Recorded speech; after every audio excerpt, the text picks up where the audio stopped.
23 એપ્રિલે રાજ્યની કુલ 26 બેઠકો ઉપર 371 ઉમેદવારો ચૂંટણીના જંગમાં ઉતરવાના છે।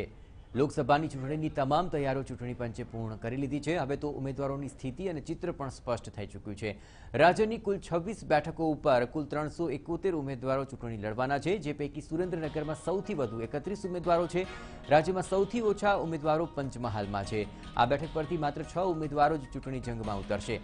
8 લોકસભામાં 2 બેલેટ યુનિટ વાપરવામાં આવશે। આ 8 લોકસભાની અંદર સાબરકાંઠા, ભરૂચ, નવસારી, અમદાવાદ, ગાંધીનગર, સુરેન્દ્રનગર, જામનગર અને પોરબંદરનો સમાવેશ થાય છે। આ 8 લોકસભામાં 16થી વધુ ઉમેદવારો હોવાથી 2 બેલેટ યુનિટ વપરાશે।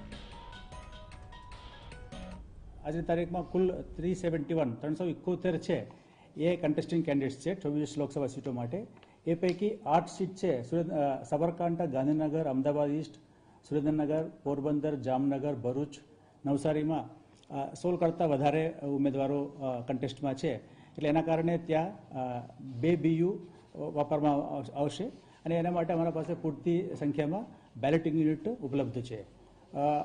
એ પૈકી વધારેમાં વધારે કેન્ડિડેટ છે સુરેન્દ્રનગરમાં 31 છે અને ઓછામાં ઓછા કેન્ડિડેટ્સ છે પંચમહાલમાં માત્ર 6 છે।